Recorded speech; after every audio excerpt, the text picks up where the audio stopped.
The following is a Hoop Ball presentation.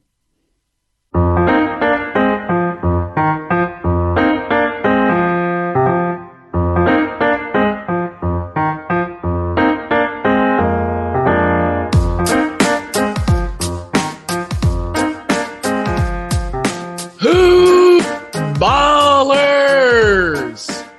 Welcome back to another episode and another edition of Today in Sports Betting.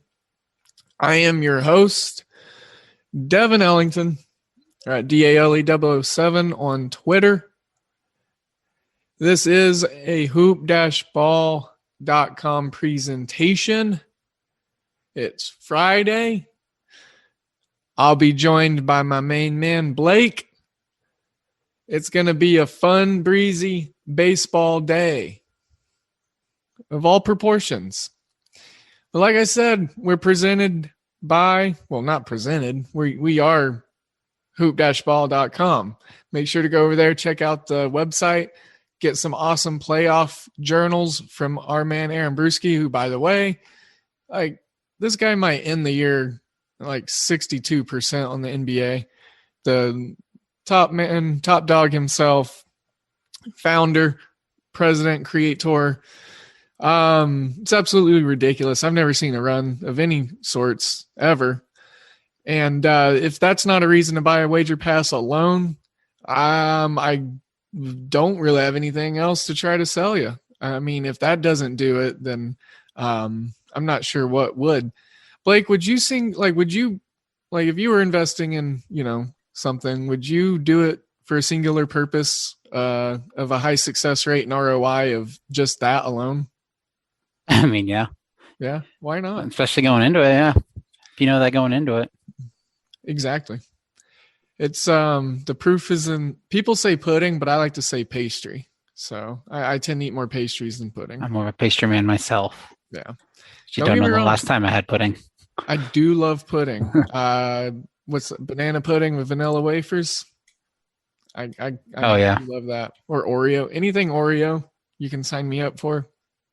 So, like I said, we're going to talk about baseball. We will get out of the pastry and pudding talk, I promise. We do have to make sure to talk about two other entities that make this show superb and possible, and that's manscaped.com. The lawnmower 4.0 just came out.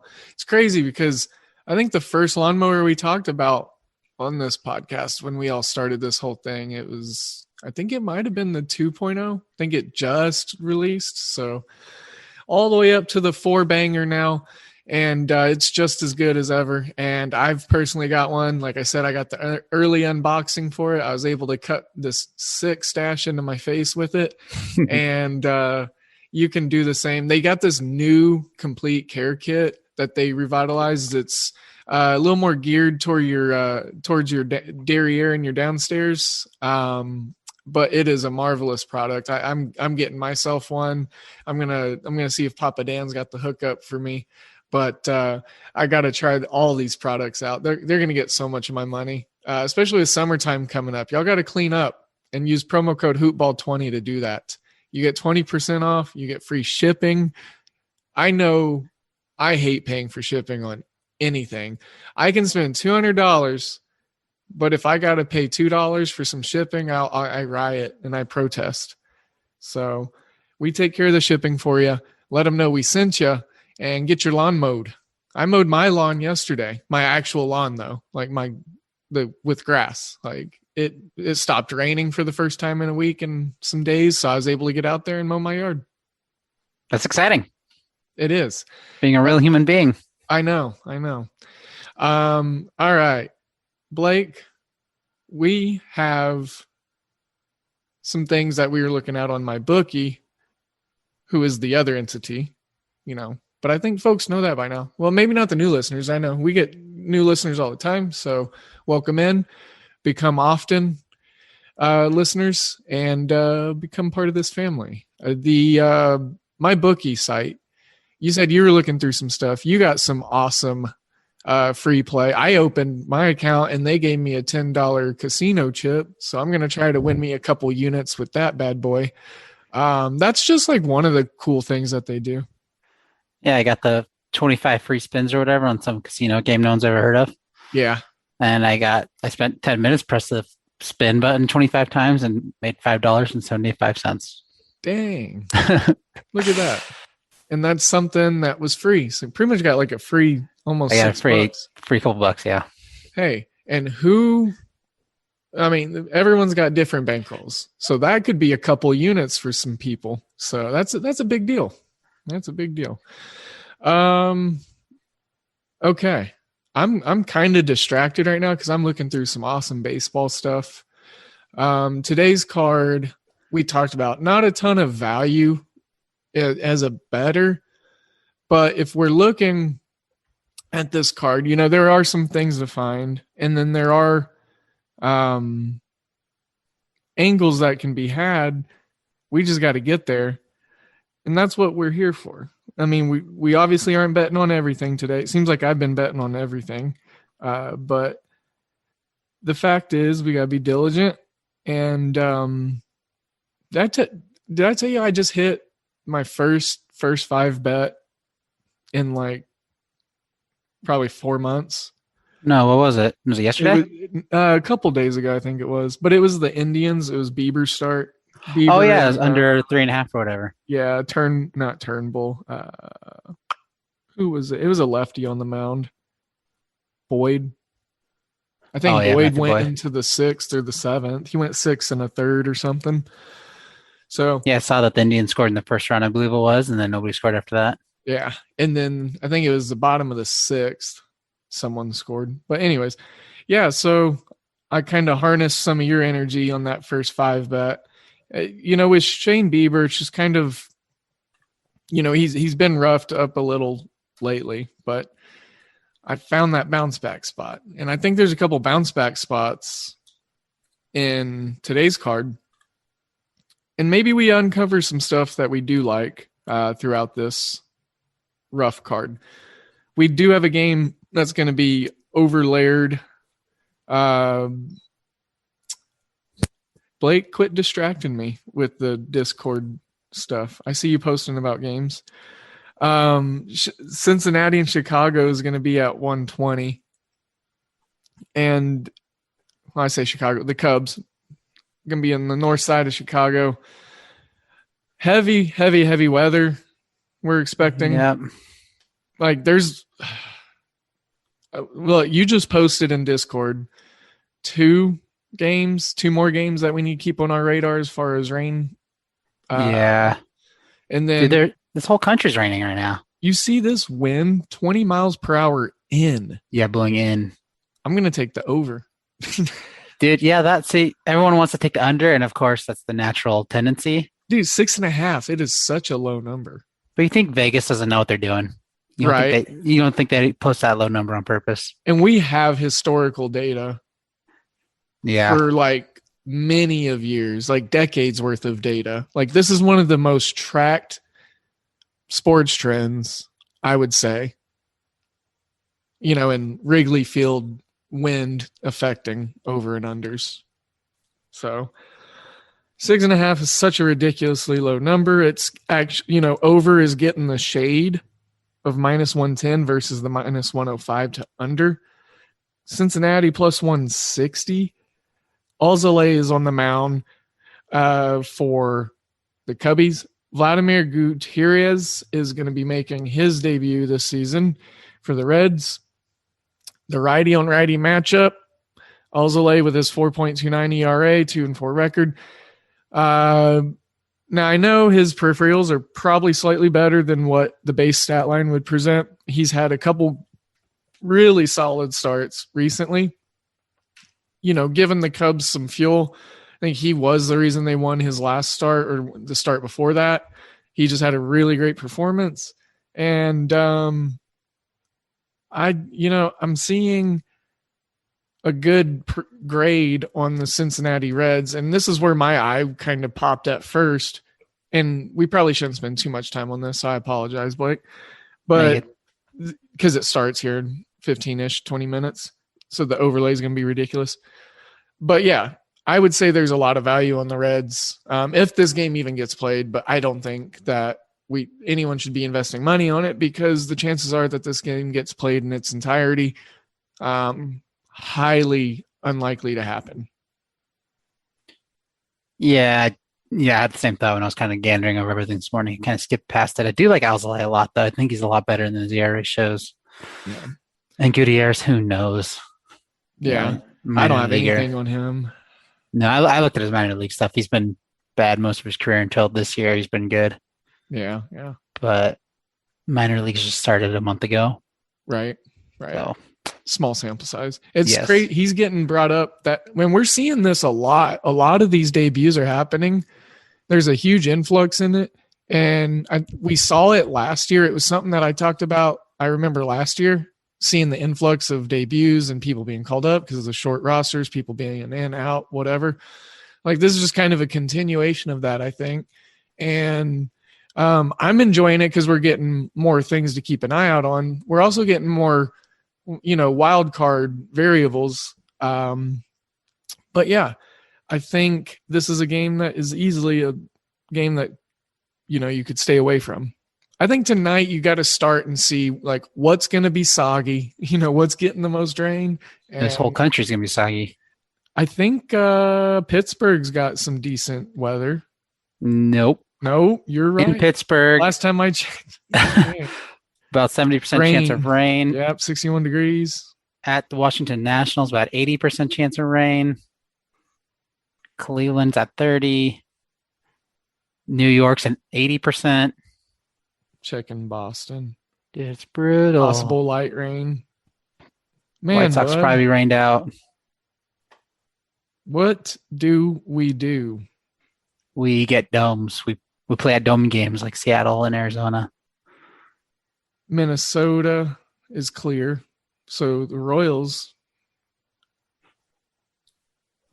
I bet they're not as much fun for you to handicap anymore, are they? No.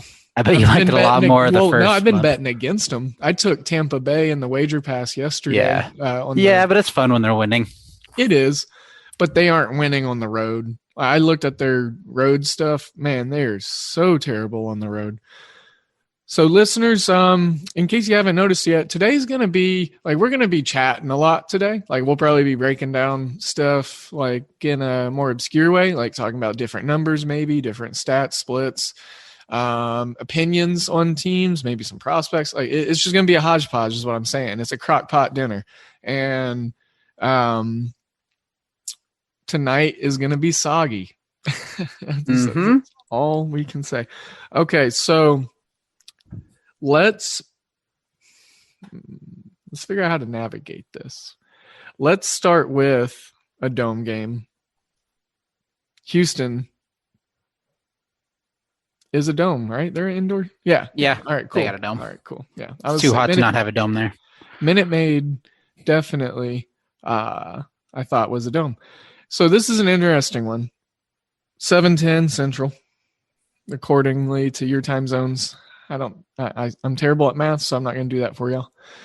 Danielson Lamet making I think this will be his second start, and he looked good in his return. Framber Valdez. Honestly, I think this is going to be the shot in the arm that Houston needs, and I love seeing him come back for Dusty Baker's ball club because I am high on Houston. I think they win the World Series this year. I think they get to the World Series, and I think they win their division. So getting this guy back in a key spot against San Diego. San Diego coming off some extra inning performances. They had 2 in a row against Milwaukee. So I think there could be some gassing going on there. And with Houston at home, they're still being being set as the underdog at plus 105. And I'm looking here. I might do something even crazier and look at the run line of minus 1.5. I'm seeing it plus 180 and plus 175 on my bookie. So minus 1.5 for Houston. And I know this is such a blind wild card thing to do, but Framber, like I said, a strong ox lefty, and I think his power can match San Diego's power in his return here. And there's a lot of guys to be looking out for as far as designations in their injuries. Brantley still questionable. Yordan Alvarez questionable. Machado probable. He got upgraded from his tight shoulder injury. And then Nola just hit the IL for San Diego, which he was getting hot and he's got power. So that's a decent downgrade to take into account.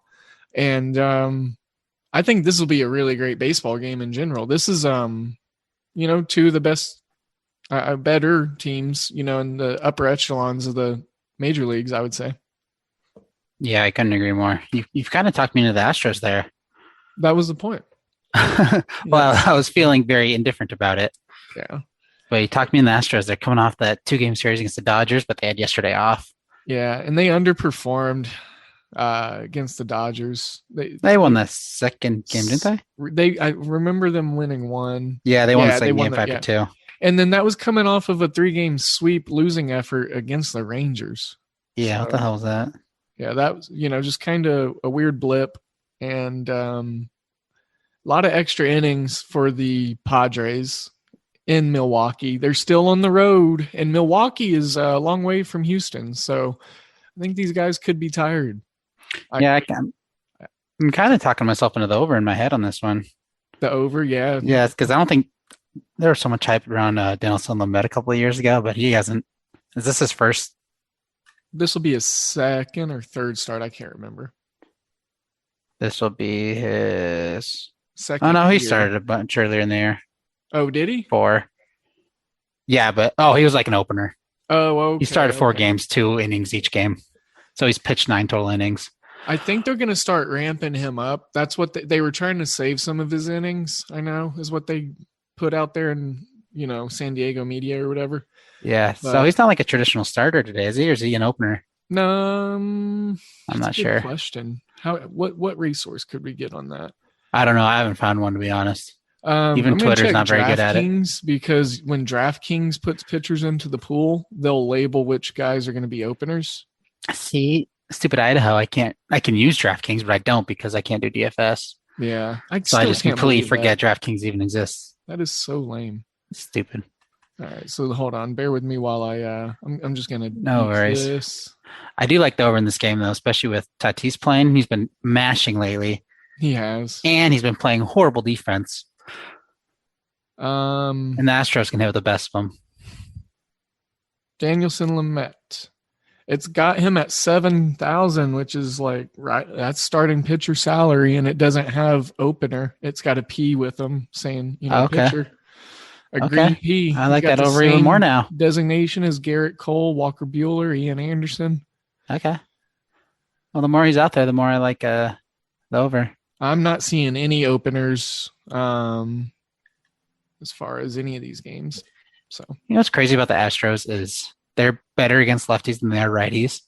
They have good individual hitters against lefties. It's crazy. Yordan Alvarez and Brantley alone. Yeah, against left and Altuve, he's batting like 350 or something against lefties. And then you got guys like Miles Straw and then Martin Maldonado, who only produces whenever he's hitting against a lefty. Yeah, they're lower guys. Catcher. So those guys and Tucker, like those three, if you notice every game against lefties, that bottom of the lineup's usually what where the craziness comes from. Yeah, I agree. They're just good top to bottom. But they're going against Lamet today, who's a righty. Yeah. And they still have 3 guys that hit over 300 against righties, even though that's their worst half. Right. I mean, their worst side. And then Alvarez is just only getting, more and more, or not Alvarez, I'm sorry, Altuve, more and more back to, Jose Altuve form. He was, the beginning of the season was bad. Yeah, no, he's been real good lately. Last 2 weeks. Yeah. What's the Astros? Astros total runs is only over 3.5. Really? Minus 140 though for the over. I'm in love with that run line play. The more I look at it. Yeah, I'm getting there too. Plus 180. I might just take the money line though, minus 120. I'll be there too. Huh. And I honestly don't know how I feel about a total play, so you might be talking me in. And then the Padres bullpen's going to be a little gassed. They had to use a lot of arms. Yeah, they've come off two games. It was yesterday that they played, or was it? Yeah, it was. The Padres played yesterday. I'm not sure if it went to extras. Yeah, that was the one that went into extras because I had 2 plays on the Padres in the wager pass. I had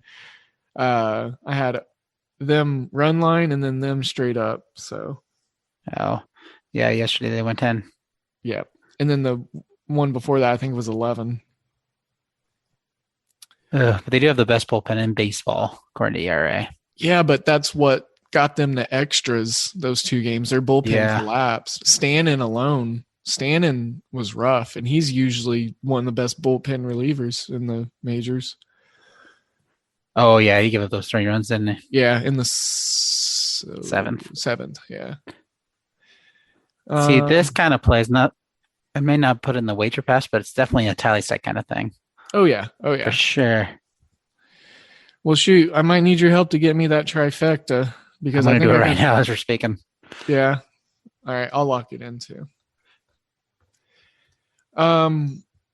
Just a middling point here. So I found this awesome college website. It's got FBS and FCS football. It's got college baseball, college softball, women's and men's basketball. And it's got in-depth stuff. It's called Warren, like Warren Sapp, and then Nolan, like NolanRyan.com. WarrenNolan.com. Blake and I, or mostly I, but Blake knows what I'm going to be getting into towards the end of the show. But I'm just kind of looking through it right now. And I got to say, I might be in love here. Might be in love. I got goosebumps. Like, it's that kind of thing. Bring up the website right now. It's they got a live scoreboard, and it's right up my alley. You think those are named after Warren Sapp and Nolan Ryan? I think it honestly might be the 2 people that started this thing. That'd be my guess. That's cool. Down at the bottom, they have a corrections link, like where you can send them, where they effed up. Oh, we could use one of those. Yeah, we could. I do. I'm very open about getting fact checked. I want that to be like, because I want to know if I say something stupid or wrong, because chances are, listeners, I'm sorry, but. Yeah, you could have used it in the Discord yesterday. Wasn't that yesterday? Oh, yeah. Thank you for that. Yeah. Apparently, the St. Louis Cardinals are playing the Arizona Cardinals. Yeah. It's a game of the ages. Yeah. Yeah. No. And the play missed by a hook. So I had a lot of tough losers yesterday. I noticed you had a lot of pushes. I had like 1 or 2 at least. Yeah, you had 2 yesterday, I believe it was. 2 freaking pushes.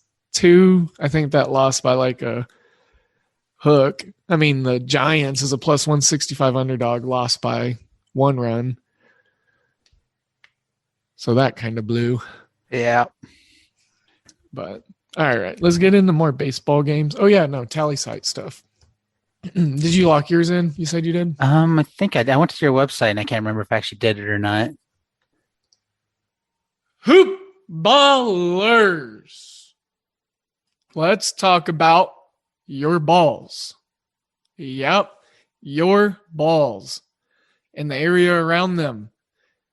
Let's talk about manscaped.com.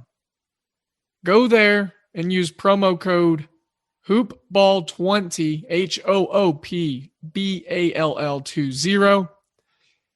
Use the promo code and go check out all the tools they have of trimming the hedges and taking care of your lawn.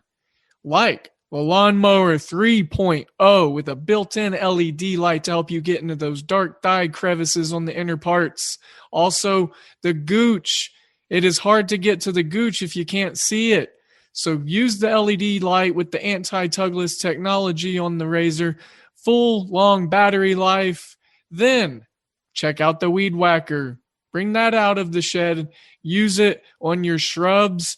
Cut down what you need, down to bare minimum if you need to. It's got a nice anti-tugless technology just like the Lawnmower 3.0. It's also got a lithium battery. And best news of all, these things are waterproof. So that way you can do it in the shower and take care of business in the cleanest way possible. Hoopball20 is the promo code that's going to get you free shipping as well as 20% off. I recommend using it. I recommend getting the complete care kit with your free shipping and your 20% off. Spend a little extra, get a lot more. There's a good care kit there for us gentlemen: face scrub, shampoo, ball treatment, and the area that surrounds our balls. I believe there's even a pair of underwear in there for our balls. So yeah, that's going to conclude the talk about our balls. Now let's talk about bets. MyBookie.ag is where all the hoop ballers take care of their winnings and where we place all of our wagers that we post in our article in the Wager Pass, as well as our free plays and our Discord chats. Yes, MyBookie.ag. Use promo code HOOPBALL, HOOPBALL. Let them know that we sent you. Hell, specifically type in my name. I want them to know. But most importantly, you got to let them know what podcast that is. And it is Today in Sports Betting. You let them know that we sent you, and then we as a family get to grow. And then we get to set you up to reap more benefits. And that is what's important to us, because we are here to help you win money. And that is why we recommend MyBookie. Their slogan is bet, win, get paid. And it's quite simply that easy. Use Bitcoin to get going. It's a high recommendation of VM Center at Vince Miracle, our guy. It's a recommendation of me. It's so easy. Dan Besbris, the Podfather, Aaron Brewski, the Godfather, they get in there, they get going with Bitcoin, they get their money in and out, and it's easy peasy. Hoopball's the promo code. Use that. Let them know that we sent you. MyBookie.ag. Bet, win, get paid. Now, as a podcast, we have your balls and your bets covered. And without further ado, we have Today in Sports Betting. And now I'm lost. Yeah, I think I did it. All right. I got mine in there. All right. Let's briefly jump here. We'll breeze through just because there's a lot of weather. But I want to familiarize, listeners, ourselves, whatever. Colorado, Pittsburgh, I was on Colorado minus 115. It shot up to minus 130. It opened at minus 130, so it's just up, down, up. Over unders 7.5. We are expecting rain in this one. John Gray on the mound, 4-4 record, 3.43 ERA. Mitch Keller, the reason why I'm so heavy on the Rockies today, because Mitch Keller's terrible. He's 2-6, and I think he's actually worse at home than he is on the road with his splits. So PNC, a park where Colorado historically, last few years has had some success in. I think some of their guys are starting to get their act together. And Charlie Blackmon not looking like a south of the Mendoza line hitter any longer. He's actually back to looking like Charlie Blackmon. But like I said, we're expecting rain. I think it could push out decently. So this game I could see getting all the way through. But I would want to take over 7.5 just because Mitch Keller's on the mound. But with how bad and inefficient both these offenses have been, I think Pirates coming out of that series with the Cubs, the unders hit more times than not in that series. I think the last two games went under. And the Rockies, we talk about their inefficiencies on the road all the time, Blake. So I'm trying to figure out where I want to settle in on the total. But as far as the side goes, Colorado, I think that's where I like to be. Guess what the Rockies away record is? I'll give you a hint. They played 23 games. Well, I know they've won less than double digit. So it's crazy. 9? A lot 9 lower. wins. Divide that by 3. They're at 3-20 on the road. They've won 3 road games. According to MLB.com/standings, they are 3-20 on the road. What about their last few road games? I bet that they're on an uptick right here. I feel like there's no way you can have that low of a winning percentage on the Yeah, road. look, they've won 1 in their last 4 road games. So So 25%. that is an uptick. 25% is an uptick. They won the first game against the Mets in New York, and then they lost the next 3, 3-1, 1-0, 4-2. So That's nuts. I don't believe it. That's hard to believe. look, they're getting better on the road. They are getting Still better. not scoring runs though. But I mean No. that Mets pitching staff, that's the only bright spot. Stroman is stroking, that's for sure. Pittsburgh, they've lost 5 in a row at least. I'm just looking at their last 5 here. 1-9 in their last 10. They've only won 8 home games. So maybe some balancing out to do here for Colorado. I agree. I feel like the money line should be more than minus 115 now. So what if we look at like a run line? I don't think I can do run line because their offense. We can't back their offense. That implies they have to score at least 2 runs on the road. Yeah. And I would not be shocked if this was a 1-0 game. Yeah. Mitch Keller has been awful at home. You're right. He's allowed 21 earned runs. He's got an over 9 ERA at home. On the road, he's probably like his ERA is less than 10, right? On the road, yeah, it was like 5 or something. Yeah. He's terrible at home. Yeah, I wonder why. How many home runs does he give up at home? Oh, you're making me go back? Oh, I'm sorry. I thought you were still on. Oh, geez. Don't worry about it. Don't worry about it. I was going to try to call out a dinger shot. You want maybe like Ryan McMahon? I'm back. Home, he's only allowed 2 home runs at home. Yeah. But 21 earned runs.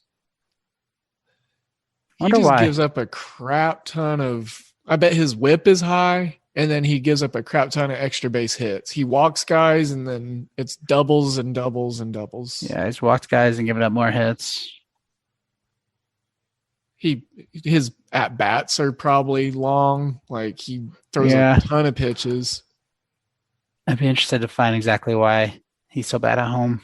I doubt he's made it 4 full innings. And this is just me thinking, like off of what I've seen, what I recall from box score, numbers. I doubt he's gone 4 full innings in a start at home this year. He's gone 5 innings twice, but for the most part, you are correct. Those were one-offs. Or 2-offs, I guess. Well, 5 still ain't. I mean, 5 is, I guess, in today's standard, and I hate it. I wish our starters were going 7. Yeah, no, 5 is still average. Like if you go 5, you're getting champagne when you get back to the clubhouse. Freaking like.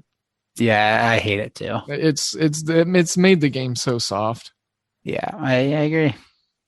Like, you know why pitching's dominating right now? Because guys aren't going 7 innings like they used to. Let guys go 7 innings. Like, granted, we'll have a lot more injuries, but like they're gonna get roughed up, and we're gonna have more runs. Like, yeah, but there's also not a lot of science behind a lot of that. Yeah, it's just like fluff. Yeah, we don't know anything about pitching or the arm or what causes injuries. Nobody knows a damn thing. Yeah, I definitely don't. No, I mean. It's crazy. I know Tommy John surgery sucks. I'm sure it does. Speaking of injuries and pitchers and arms, kind of a big news, and I already put it in the Discord, but Soroka not coming back for the Braves this year. Yeah, that wasn't actually his arm, though. I thought it was his Achilles. His Achilles. Yeah, which was the injury that he had last year. Was it the leg he pushes off of? I don't remember. I was watching the game. Because Ira and I, former hosts, we had a big play on the Braves against the Mets, and he came up to field a ground ball in like the first inning, and he turned towards first. I think it was his right foot. Yeah, so he planted to throw the ball to first, and he just kind of collapsed. Huh. So doesn't make them look very athletic, does it? No. But Achilles, man, like Achilles and hamstring injury. Like, I'm sure it's so finicky. Like Achilles injuries just gross me out. Yeah. Ugh. I hate that stuff for those people. Mm-hmm. Like when Kobe did his and he hit those free throws. Ugh. Ugh. Takes a lot of strength to do that. So anyways, yeah, Colorado, Pittsburgh, don't expect a lot of runs. Miami, Boston, I'm going to be brief here. I've got one play on it because I've got to pick the Boston stuff, Boston, Kansas City. Boston -1.5 on the run line. I've been getting into these run line bets a lot more lately. Been finding some success with it. The plus money is always enticing. So if I definitely find a spot that I think I like, it's easy to back it a little more because the value is a little bit more immense in my opinion. So Boston -1.5 at +120. Perez on the mound. He's up and down. He's a lefty. Miami does not hit lefties well. And then they're also down Brian Anderson. They've had to bring up Isan Diaz up, who is purely a stopgap defensive player. He doesn't really hit the ball. They're down another player that I can't recall of at the moment. Miami just does not score a ton of runs. Poteet, he's got a low ERA right now, but not a ton of innings thrown for the season. He's a righty. Boston is at home.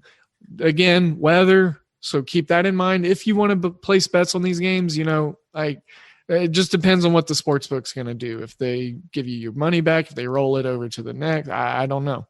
Like everyone's situation is a little different.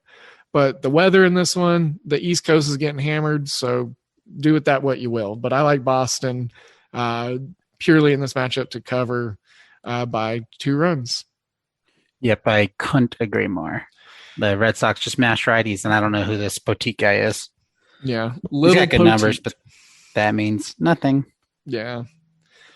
The numbers are there until they just get thrown back in your face when you try to use them. The Red Sox crush righties, Bogarts and JD Martinez alone. Devers, Verdugo. They're getting so much production. Just getting Christian Vazquez back also. I think they've got another guy, Hernandez. I can't remember his first. But I mean, they're like 10 hitters deep right now. Hunter Renfroe, he's been hitting again. He does well against righties typically. So a lot of forgotten names, that's for sure. Yeah. Yeah, I like the Red Sox in this one a lot. Milwaukee and Washington, Brett Anderson, John Lester, 2 lefties. Both of these teams prefer to hit lefties, I would say. Their power matches up. Willie Adames is a good lefty hitter.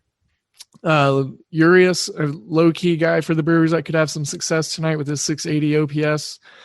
Yan Gomes, Starlin Castro, Josh Harrison, Ryan Zimmerman, Trey Turner, all hit over 330 against lefties. Trey Turner hits 410 with his 880 OPS, 820 OPS for Josh Harrison, 895 for Zimmerman. I freaking hate the Washington Nationals, but every time I see spots like this, I'm like, I have to bet them. And again, we're getting rain in this ball game again, y'all. I was terrible in picking the Brewers results in the San Diego Padres series. Washington has screwed me over a couple times. I tend to lose bets on them a lot. I'll pull up I'll pull up my performance. Look, I'm 4-8 on moneyline picks on Washington, 33%. I'm 33% on spread picks, 3-6, 36% on over-unders. I'm a little bit better on Milwaukee over-unders, 9-6, and I'm 60% on those. I would say over, just because the lefty's in play. John Lester, he could give up 6 runs alone. And the Nationals, I, again, want to go with their team total, but I've been burnt too many times, and I've sucked at that in the past. So I'm going to leave the team total off the board, but I think the over's in play for me. Yeah, that's exactly where I was leaning before we started the show. But I don't think this game's going to take place anyway. Yeah, they're expecting heavy rain in Washington. They don't have a dome. Right.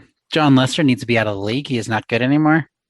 You know what blows me away is how bad Juan Soto is against lefties. It's batting what, 211? But for his career, I think he's over 300. Yeah, I mean, I'm sure.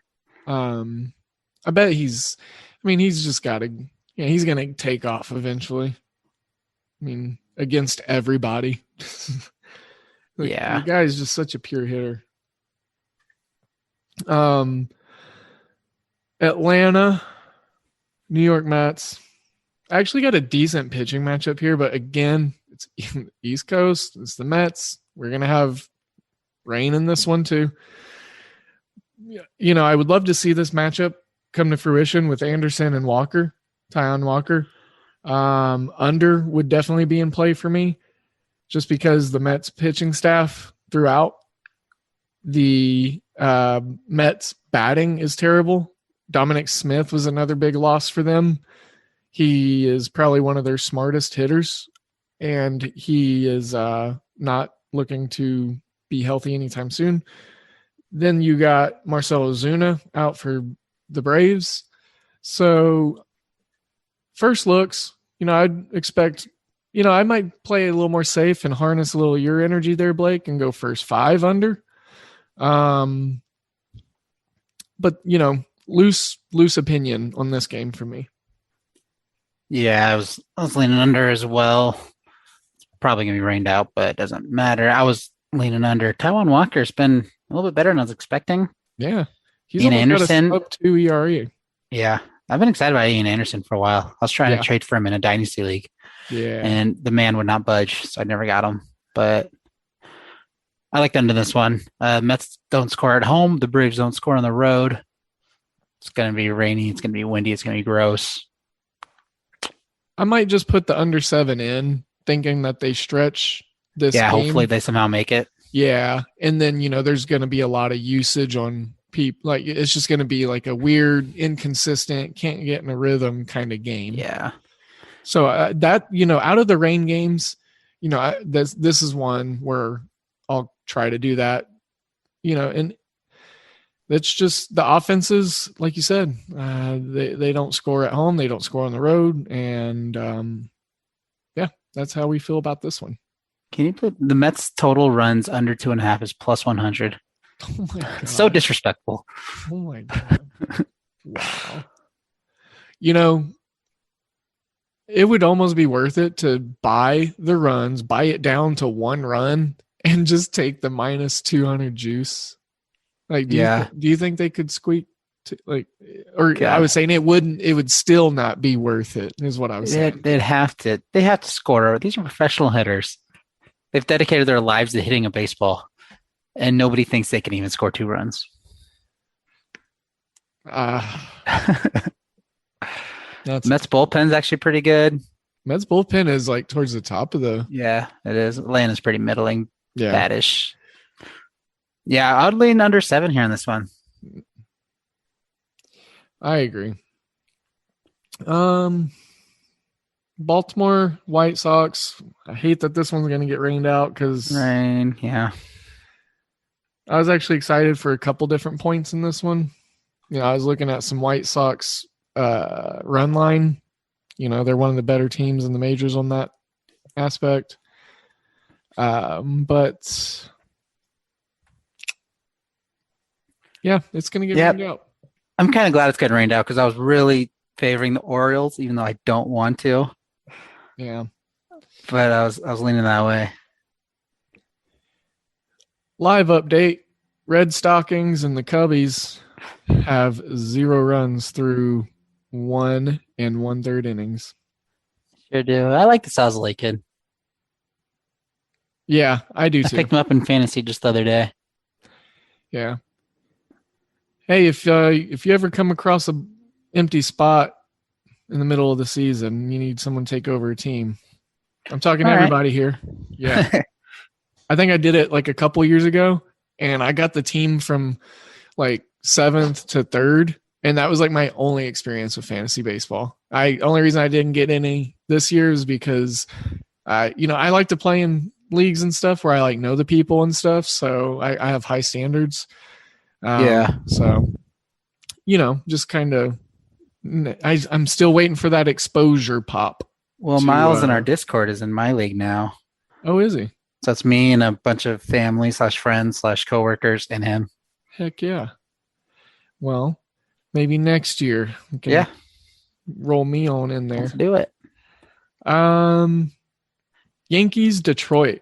I was actually looking forward to this one. Is Detroit expecting rain too? I don't think so. It was like 10% or something. Okay, cool. So we can actually So- talk about this one. Yeah, that might actually work out. Garrett Cole, Casey Mize. Casey Mize's ERA like a week and a half ago, so 2 or 3 starts ago, 3 tops, was 7. You know, it was around the 7 mark, and I believe he was 0-3. The kid is now 3-3 with a sub 4 ERA at 3.42. His peripherals were terrible, but now they're starting to come back to earth. Garrett Cole, we know who he is.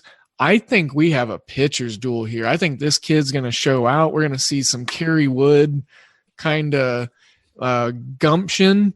And I think, man, like I'm crazy because it's Garrett Cole. Like I'm not trying to officially say it, but like I would not be shocked if Detroit somehow pulled out a home, blind squirrel finding a nut upset, against the Yankees. It is going to be cold, 48 degrees. Wind is coming in at 17 miles per hour. So I am on the under already in this game, under 7. So I'm excited for the arms. Yeah, I was actually leaning under as well, and I was kind of thinking about backing the Tigers. +1.5 is +140. You don't see a lot of +140s on +1.5. Yeah. I mean, yeah. Aaron Hicks, I must have missed or forgotten this, but Aaron Hicks is out for the season. Luke Voigt, he's on the 10-day IL. So some gaps in the offensive production. And Yankees against righties, they get a pretty decent downtick. I think Aaron Judge is like the only one who really hits righties well, right? He actually dips below his 300 average to 263. Brett Gardner gets an upgrade. He gets over the Mendoza line to 224 from his 198. And then you got Stanton, who he goes from 282 to 283. Urshela goes 277 to 288. So they got guys under the Mendoza line. 1, 2, 3. Yeah, 3 to 4, depending on what Brett Gardner does. So yeah, right-handed hitting or right-handed pitching, the Tigers also struggle with, but got this Jake Rogers kid, Harold Castro, and then Akil Baddoo, if he's in the lineup, that kid's dynamic, young talent, young prospect that I'm starting to really like and keep eyes on. Robbie Grossman, if it was a lefty, he'd be hitting probably 2 dingers. But this is a righty, so he's not as skilled against him. And again, it's Garrett Cole and the Tigers we're talking about. The Tigers, I think they're either first or second in strikeouts per game as a team. Like they strike out a crap ton. Their strikeout percentage is high. Garrett Cole's strikeout percentage is high. So under 7, I think, is a safe play. Yeah, that's where I was leaning. Detroit is the second most strikeout team, by the way, per game. All right. I know some things. You know some stuff behind Tampa Bay. That's surprising. Yeah, I saw that the other day. I was looking through some team stats. I know the Rangers are in the bottom 5. Arizona. No, Arizona's not down that low. I don't know. There's Pittsburgh. Pittsburgh is down there. Colorado. Yeah, kind of teams you'd expect. Bad teams. The Royals are starting to get down there. Yeah, they've depressed me. All right. Speaking of the Royals, let's talk about some interesting named fellows, or interestingly named fellows. I think that'd be the proper grammar. The Royals on the road, they score like 2.5 less runs on the road than what they do at home. They're in Minnesota, a game of which will be safe of weather inclementation. Is that? I'm going to stop worrying about my English. No, that's good enough. I think that even if it wasn't proper or real, it sounds cool. Kansas City, Minnesota. Kansas City's really fallen off. Over under set at 9. you're getting even money on the over 9. And I, at first notion, would really like to roll that way. Chris Bubich, I love his name. Because you can take it like a few different ways. Take it however you, yeah. Boob, itch, like boo, bitch, like just so many. And living in Kansas City, when I bet he's heard all of it. Yeah, like I heard some creative ones working in the bars there in Kansas City. Randy Dobnak, the guy that has a mustache like mine. 1-3, 5.75 ERA. You remember him signing that weird contract in the middle of the offseason? Yeah, I remember he had a good year last year. He signed like, I think it was like an 8-year deal for like 10 million or 15 million or something like that. And his pay structure was so weird. But you know, this guy used to be a YouTuber, and then he got like an invite to Twins camp and he made the team. Dobnak? Yeah. Really? No, I didn't know that. Yeah. So that's why his contract is so weird. Like there was a point in time where his YouTube stuff, like he made more money on YouTube than he did his baseball contract. That's so crazy. Our world is messed up. It is. Yeah. What a backass for society. Yeah. But I mean, it'd be like that sometimes. Yep. So also, I do like the Royals as heavy underdogs here. I know it's hard to back them on the road. They don't score a ton of runs, but just in this spot, Dobnak, you know, he got his money. He hasn't really done much. He hasn't been healthy. He's got a high ERA. His peripherals are pretty bad. He walks a lot of guys. The Royals are decent about getting on base with walks. The Royals just leave so many runners on base. I guarantee that their top 3, without looking at anything, their top 3 in runners left on base and in scoring position. I guarantee they're top 3 in the league on that. But heavy underdog here, and I think that they can get it done. The Twins, they're not doing it for me this year. Against lefties, you know, they do have some guys that crush lefties, and Nelly Cruz and Josh Donaldson. This Ref Schneider kid, I guess he hits 538 against lefties. He doesn't get a lot of at-bats. He's not an everyday guy, so his numbers might be inflated. 400 is his average. But Garlick, he hits 318 against lefties. So if the Royals can just get some guys across, they should win this game, because the Twins are, you know, equally as bad as the Royals are. And I think if Merrifield can do something about it, he's had some success against the Twins in the past. So if he gets them going, look for Carlos Santana to maybe help out, and then a couple of other guys for the Royals. How did the Twins get this bad? It happened quickly. It's so weird. I remember that hype was all about them over the offseason. It's kind of the AL Central in general. A lot of people like the White Sox and the Twins. And we were in our preview article, we were pretty low on the Twins, weren't we? Oh. I mean, I know I was. I can't remember. Because I knew their aging hitting and aging pitching was going to be a severe issue. Yeah, they were trying to go more on base. They're trying to do less power, more on base kind of Moneyball thing. And it's clearly not working. It's not. It is not. Who's their Rocco Baldelli? Is that their manager? Yeah, Rocco Baldelli, yeah. This Bubich kid has the weirdest StatCast page I've seen in a while. How many do you have his game started in front of him? Yeah, or 2. In front of you? 2? Yeah. I was sad. I couldn't remember if it was 3 or. No, I mean he's been good. I haven't actually watched him pitch. So everything I'm thinking about him is going off the StatCast page. Mm-hmm. It's just weird. He strikes out nobody. He walks nobody. Nobody misses. Like, people, if they swing at his pitches, they're going to hit it.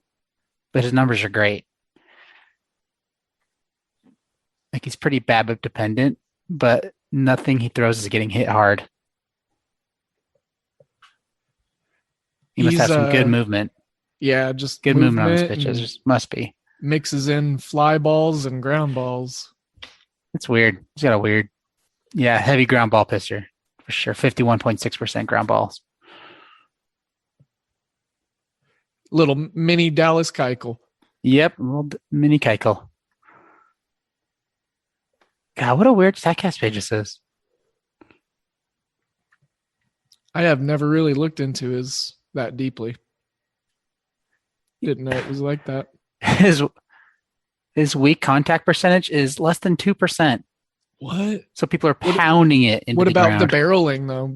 You got his barrel percentage there? Somewhere. No, I'm kind of lost. I've changed too many things. Just rabbit hole. Yeah. I can get it right. I know exactly where it's at. This is the kind of stuff that y'all were gonna get on today's show, y'all. It's just crazy. I've never seen a page like this. Mine's loading. Let's see what his barrel percentage is. Chris Bubich, 4.7%. So 4.7? people are hitting it hard, but they're hitting it into the ground. That's crazy. Oh yeah, 45.3 topped percentage. Yeah, because barrel you have to have a launch angle, right? Yes, and exit velocity. Yeah, it's exit velocity and launch angle. So no one's getting that launch angle. They're all hitting it straight into the ground. What's the exit velocity? 87.6. Yeah. That is weird. Weird, man. So crazy. And yeah, like expected slugging, expected WOBA, it's all low. Mm-hmm. But he walks nobody. I mean, he walks everybody. I'm sorry. Yeah, he walks a lot of people. Walks everybody and strikes out nobody. Dobnak. I said he walked guys. He doesn't. He's got a 5.7 walk rate. But he's right there at 18.2 with Chris Bubich's 18.3 K percentage. I wonder if the Twins walk much. Dude, Dobnak has a 5.18 expected slugging. 60.6 hard hit rate. Wow. 50? Wait, what? 60.6. What? 60%? Yeah, but only a 6.1 barrel percentage. Weird. So he's got movement too. Control F. I cannot find Minnesota. 50% topped percentage. Yeah. People hit his stuff into the ground. Weird. So I guess pick whichever team has a better defensive infield.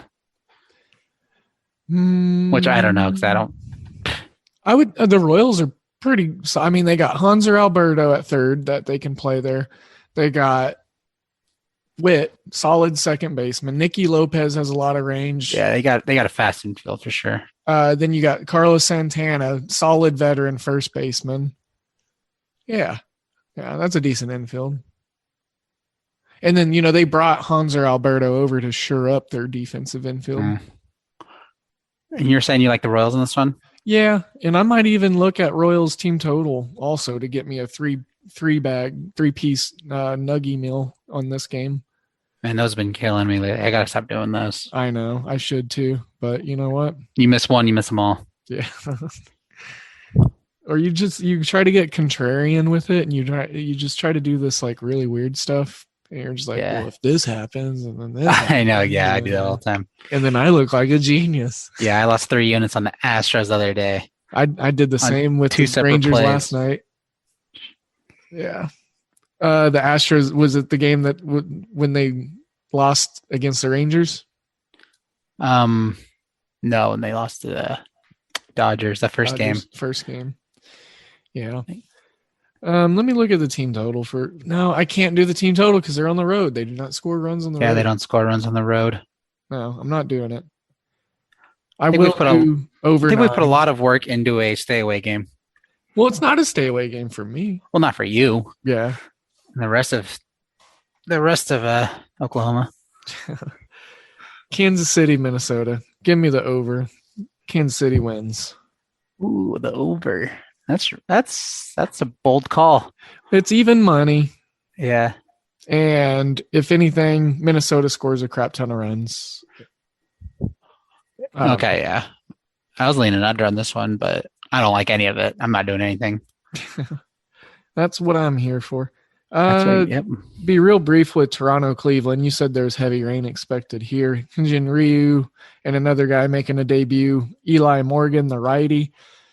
Ryu on the road, I wish I was more familiar with his splits there. So I'm not going to try to blow any steam up anything. But this is ultimately probably a stay away game for me.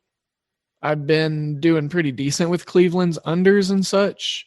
So if anything, I might look at a first 5 under because Cleveland's offense is bad. The possible light rain. It's supposed to be drizzling. 22-mile-per-hour wind. Holy crap, man. It's Oklahoman wind, right? Yeah. 22 miles per hour. We had 17 in another ball game. We got 22 here. Yeah. Yeah, we were getting 60 last night. Our country's going to hell. Oh, dude, it's been there. It's been there. No, I'm just talking weather this time. No. Oh, okay. But we weren't getting yeah, no, it's not a political podcast. Oh, okay. We'd probably have to add another tag or genre piece to the podcast on that. I will not be on that episode. That'd be a solo show, guys. Who's this Eli Morgan kid, though? I don't know. I've heard his name. Like, he was deep on their prospect list coming into this year. I remember thinking about putting him on the preview, but, they had other guys. Tristan McKenzie, namely. Yeah. But, yeah. He pitched at Gonzaga. He pitched at Gonzaga. Huh. Yeah. I like that. He might be the only player active in the MLB that played at Gonzaga. No, there's one other guy. My little tangent here. My wife's cousin's husband used to pitch for Gonzaga, and there's some other player I forget who he pitched with. He always points him out every time he's pitching. Heck yeah. He's a fairly big name too. I just can't think of it. Now that you say that, I'm trying to think of who that guy is too, because it sounds familiar. No, it's a fairly medium name in MLB. I just can't think of it. I do like Morgan? Gonzaga. It's a cool place. Yeah, I've never been up there, which is weird because I'm pretty close to it. Man, I miss college basketball. I know. Timmy's coming back. Yeah, I saw that. I hate that kid. His antics are so annoying. He's pretty good at hooping. No, he's good, but his antics are so annoying. I'm trying to decide which way I want to take this. I don't like betting on people's debuts. Yeah, but it seems like we have so many in a card every day now.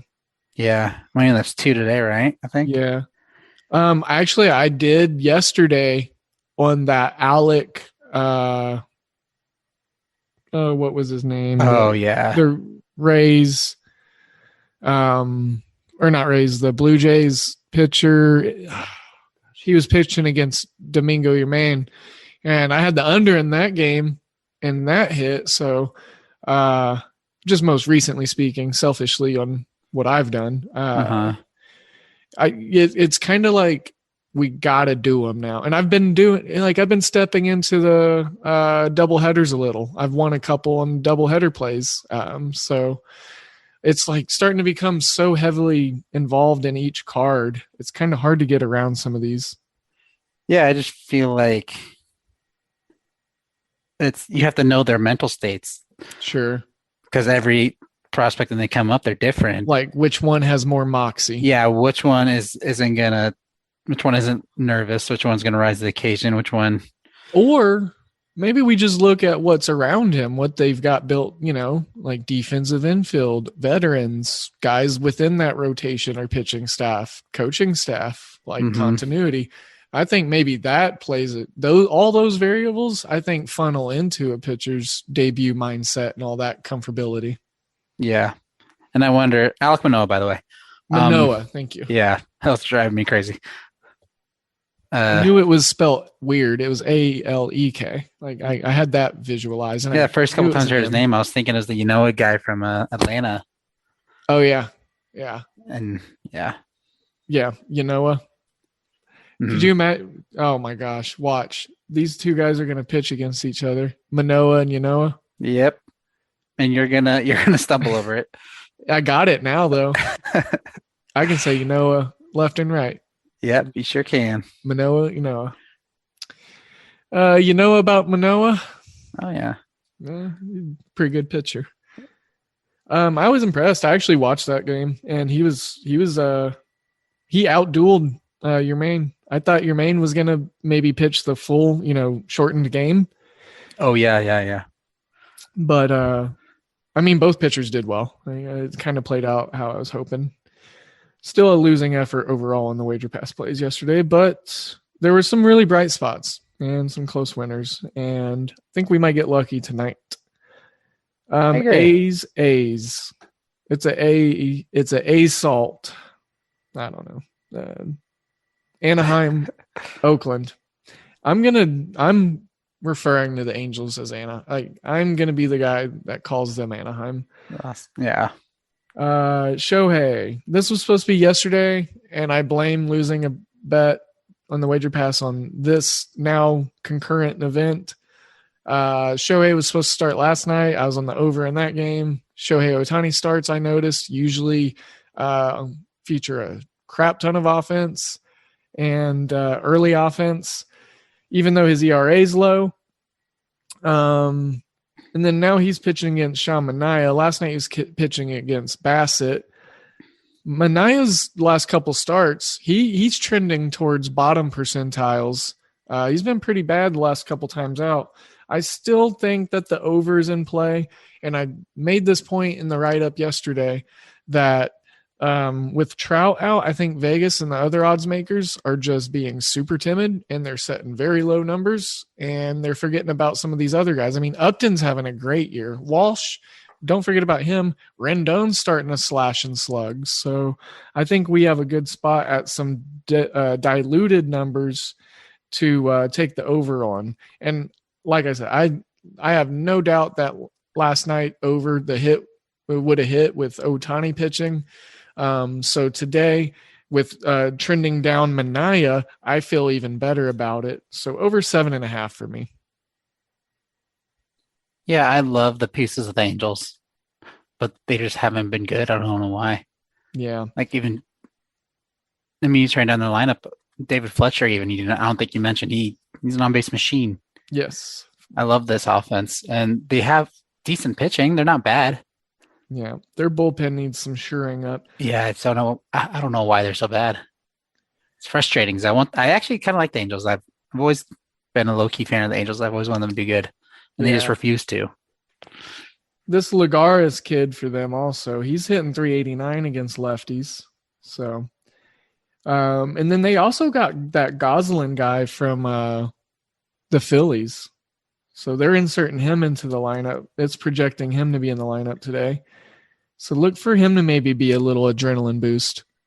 Yeah, Angels do not hit lefties super well, though. That's not only fair. Walsh gets a down tick. But, they're getting a struggling Manaea. And, Ohtani and Walsh, both over 900 on OPS. So if they can just be business as normal, as usual, in that regard, maybe some other guys can step up. So you have a thought here for you. Manaea's last game was against the Angels 5 days ago. How was it? He went 5 innings, 1 earned run.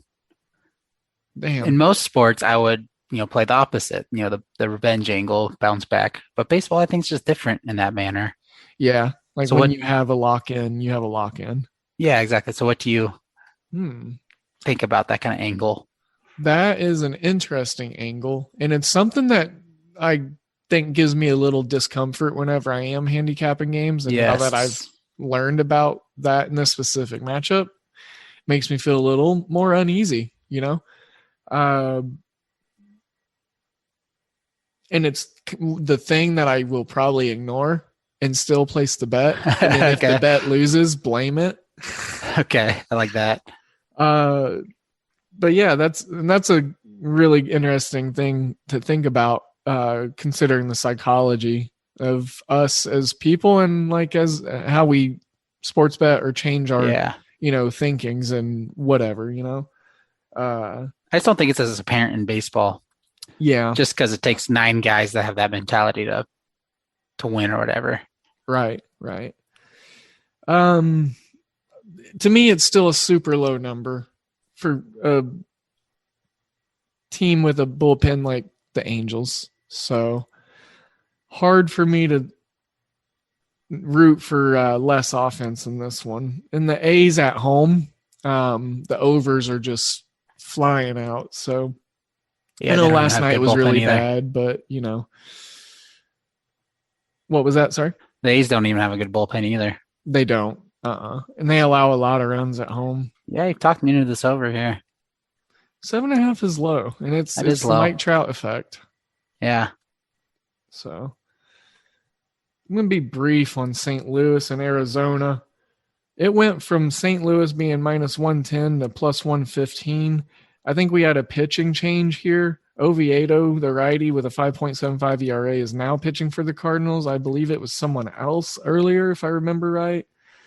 But we got Mad Bum, 4-4 with his 4.53 ERA. His peripherals have come down. He's actually putting together some performances that look more like his old self. And this is a really weird game that I probably will have nothing at all to play on, even though it is not going to be affected by weather and it's a dome. That weird line flip was kind of off-putting. Why are the Cardinals the underdog against? Oh, yeah. Nope, never mind. Nope, never mind. Why are the Cardinals the underdog against the Diamondbacks? I don't know. They're not even very good on the road. It's got to be because Oviedo's not super good. I mean, he's not. And Bumgarner, I think, has turned it around a little bit. He's kind of shoved in all of our faces. He has. I mean, Oviedo, he's had, 4 starts this year? And he's given up no less than 3 earned runs each game. 3-3, 4-3. The Cardinals on the road, 12-12. But the Diamondbacks as a home team, they're only 9-12. So they're 0-10 in their last 10. Arizona's lost 10 in a row. When did that happen? It happened quick. They've lost at least 10 in a row. Man. I think it's funny how fast baseball changes. it is super fast. I mean, like, the Cards is an underdog. Are you serious? Like, ugh. I had them winning last night. I mean, they're a little more of a favorite, but it was minus 125, so it was like a quarter juice. But they shifted from the favorite to an underdog for a reason. And you're trying to figure out what that reason is? Yeah, and it's bothering me so much. Like, I'm not seeing any major guys ruled out. I mean, neither of these teams really have major guys except for Cardinals third baseman, Arenado. Yeah, but they have important guys. They do have important, like David Peralta and Edwin Escobar for the Diamondbacks. That makes a big difference. Tommy Edman and Tyler O'Neill, if those guys are in versus out. Yeah, I don't know. This is bugging me.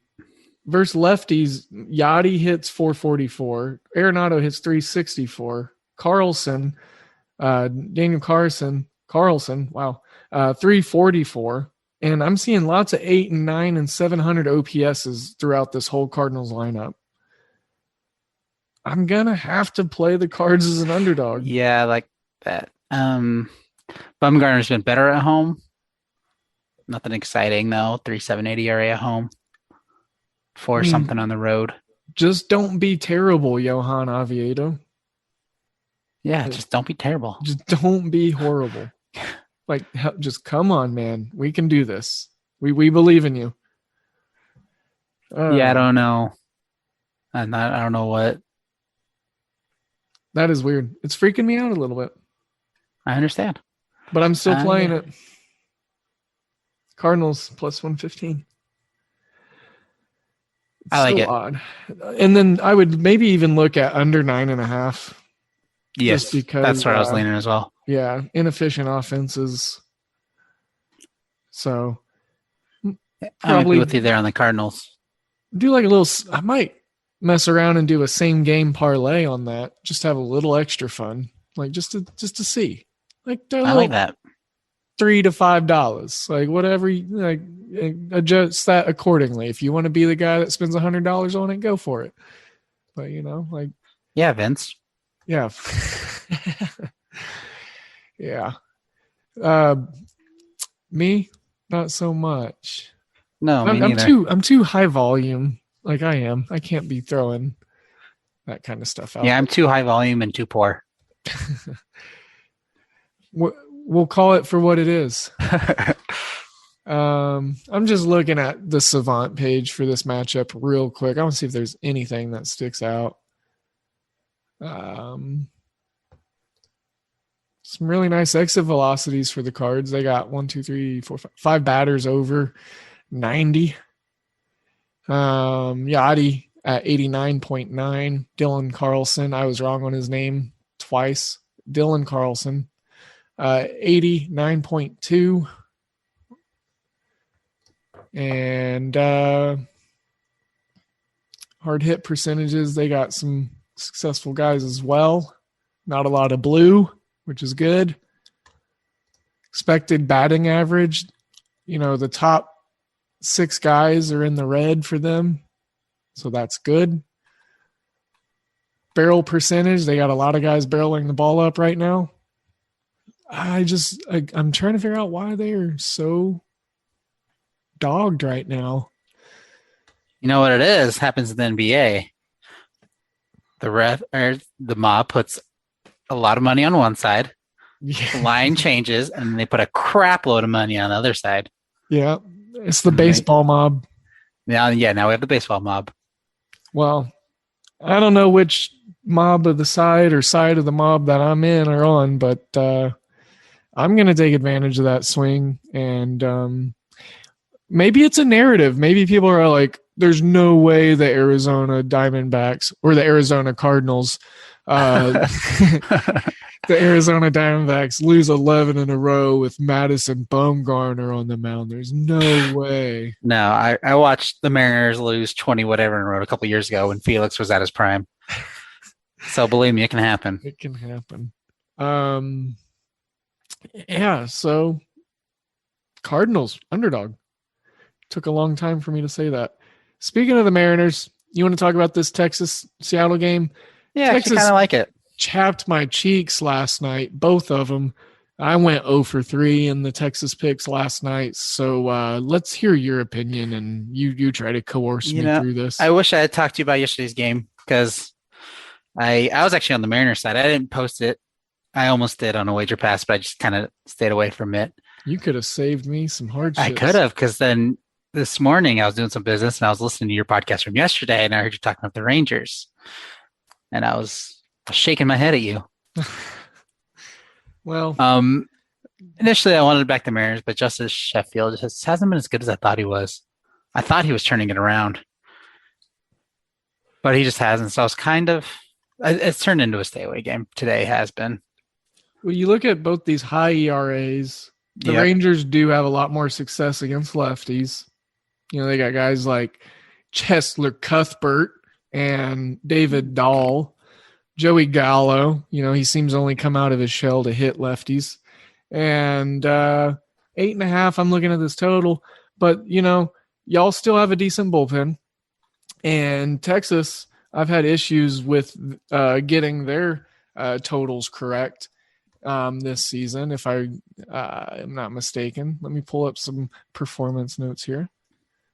46%, 11 and 13. I'm 8-10. I got 4 pushes against myself.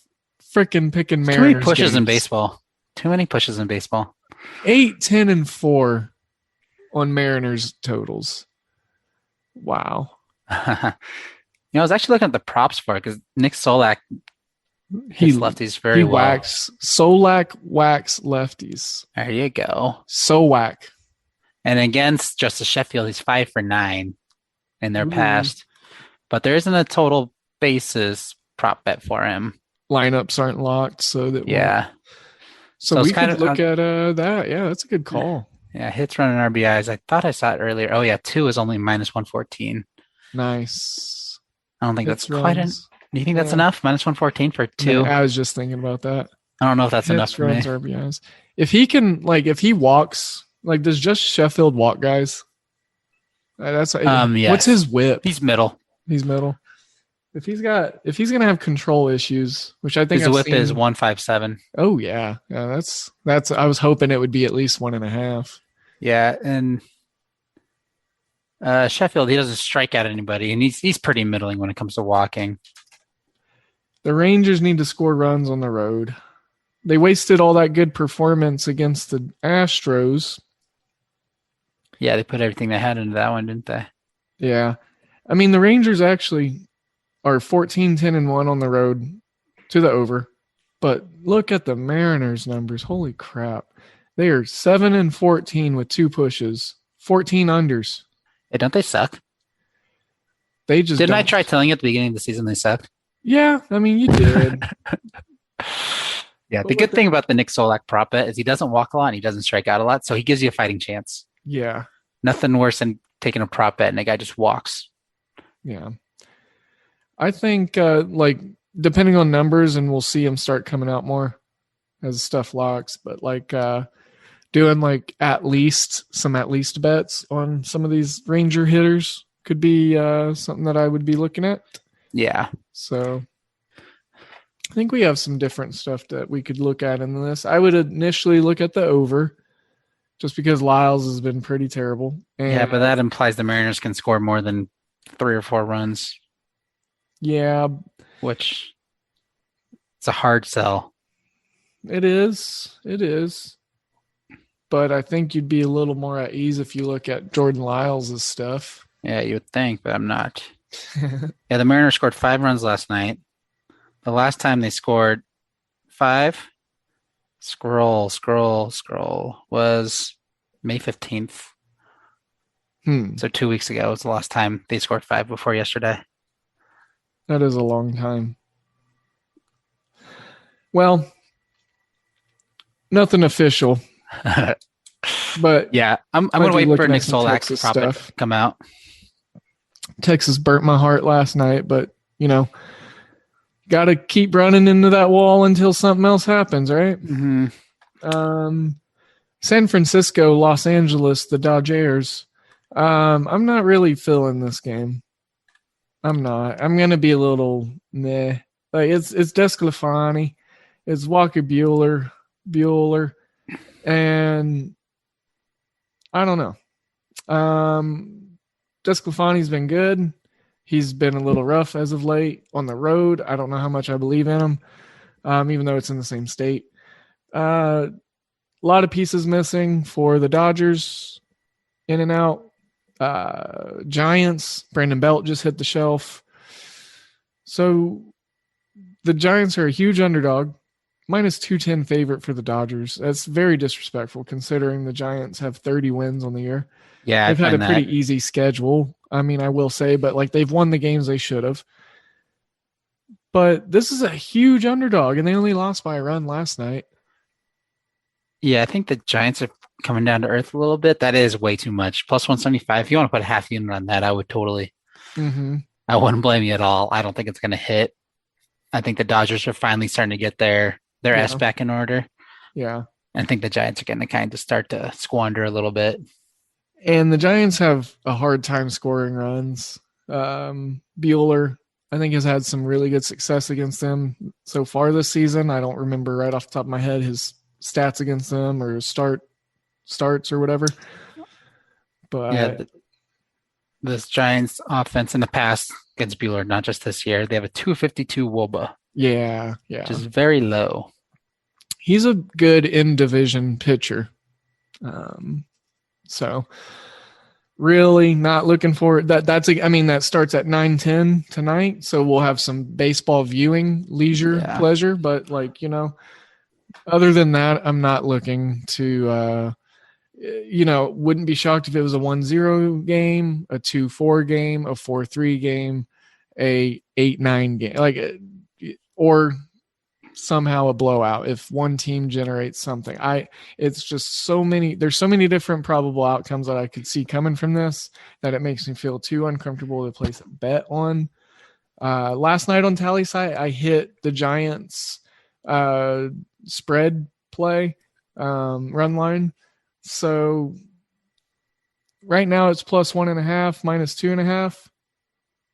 That could maybe be in play, but again, it's not something that I'm running to go place a wager on. Yeah, I don't feel, especially the rival. I don't like playing these rivalry games because I feel like they don't go to the numbers as much as they should. Yeah, and there's a lot more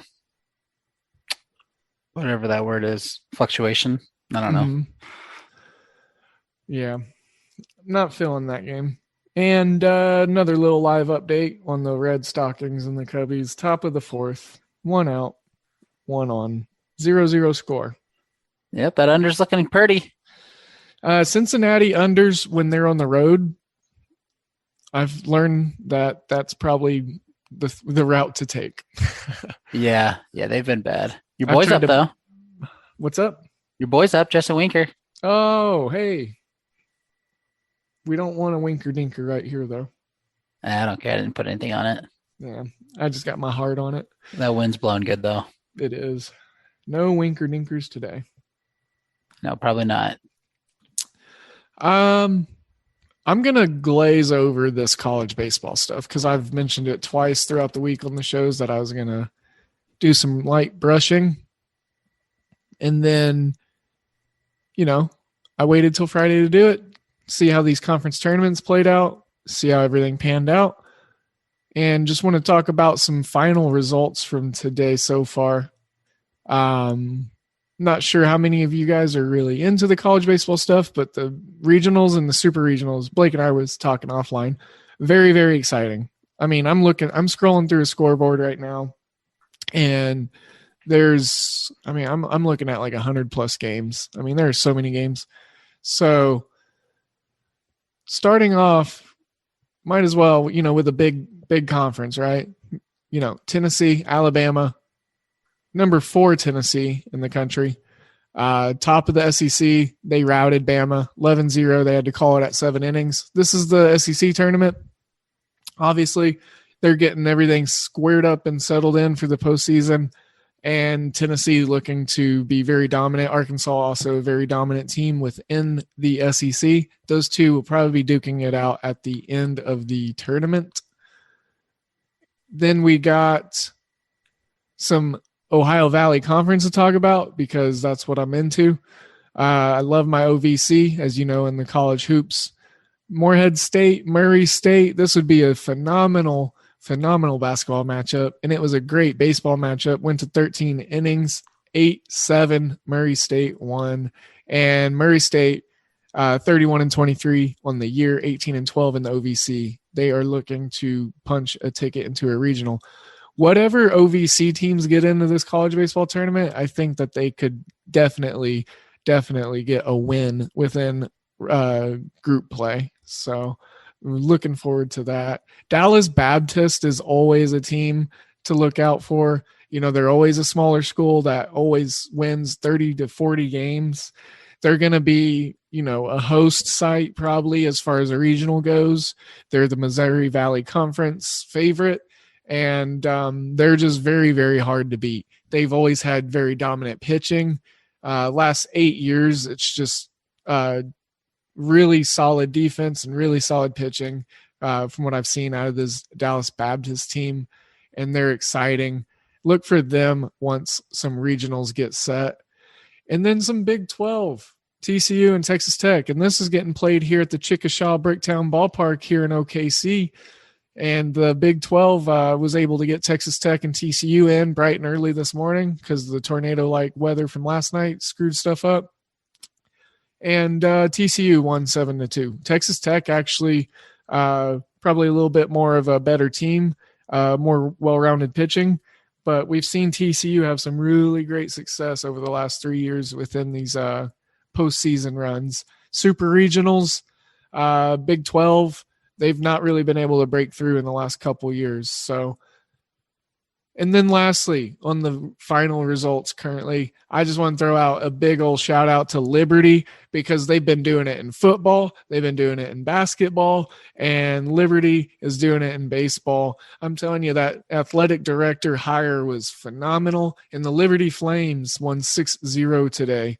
And they are looking to go through that Atlantic Sun Conference tournament with ease, get into a regional, and make some noise. I'm going to be looking out for Liberty also. They're very, very fun to watch. And hey, Blake, we were talking about Gonzaga baseball earlier. They're number 18 in the country today. They play San Diego at 9 p.m. tonight.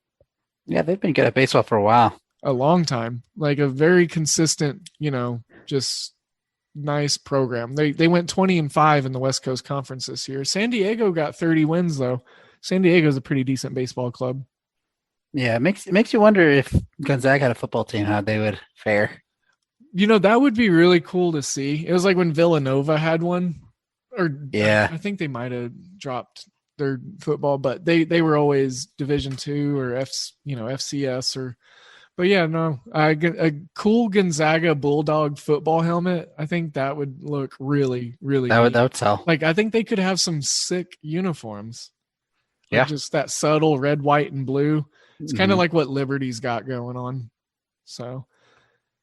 I am stoked for collegiate sports of all likeliness, and talked about the bill that's on the floor yesterday on a solo show. But yeah, breaking news on that is we got phenomenal news for the college athletes that they can start being a part of unions and they can start making money while being technical employees of the universities. Yeah, that's about time. I'm curious to see what happens as far as gambling, like just the transfers. It's going to be, it's a miniature NBA now for college basketball. So it's going to be very, very interesting. Yeah, it's definitely going to change the dynamics. I wonder if the basketball players, the kids that are skipping college, go overseas for a year.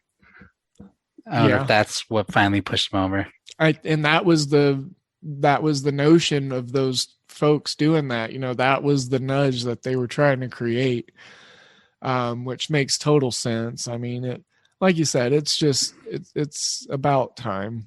Yep, it is. I want to talk. I'll throw a couple of these live games that are going on right now, just within college baseball, that are going to have effects on some of these conference tournaments. Looks like Kansas State might be knocking Texas Tech out of the Big 12 tournament. Kansas State, unranked, currently looking to knock out number 5 Texas Tech. If they lose, it's double elimination. Kansas State up 7-1 right now in the bottom of the 4th, but Texas Tech's got the bases loaded. So look for that to, what I've noticed is teams will be down huge in college baseball, and these kids are young, so lots of errors, and a lot of, stuff that shouldn't happen in college ball that does happen. So that's what I find enjoyable, is like the swings on these games are so big. No one's ever out of it. And it's just a ton of excitement. And, so that's probably the biggest one going on right now, that Texas Tech might be getting knocked out as the number 5 team. Like, they'll still make the postseason and host a regional, obviously, but definitely won't be winning their conference tournament. And then the Mountain West, since you're a Mountain West boy, Fresno State Air Force currently in a game right now, 7-3. Fresno State's up and looking to complete a little bit of an upset. Top of the 5th, 2-1. 2 out, runners at 2nd and 3rd. Looking for some awesome conference representation from all parts. Yeah, Can't wait Mountain for West has actually been okay in baseball. Huh? I know Mountain West is actually okay in baseball. Yeah, they have some, they don't, I was looking through some rankings and stuff. They got some folks that have had some really good success this year. Didn't San Diego State win it all 5 years ago or something? San Diego State's always the staple there. I can't remember the results of them winning or what. How about this though? San Jose State 6-26 as a baseball team.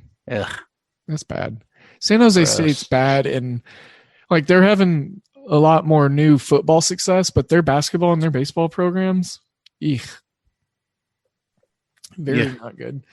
So, well, folks, we gave y'all lots of tangents. Talked about college baseball.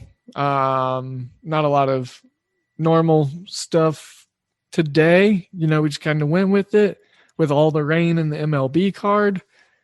And we do have some really good plays to look forward to. I would definitely say so. We got a weekend moving forward, and we got a chance to have a good day, make some money, and learn.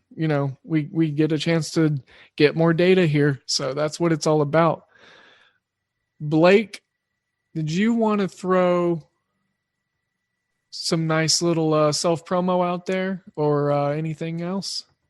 No, I'm on the free play today for day 3. Yeah, going for 3.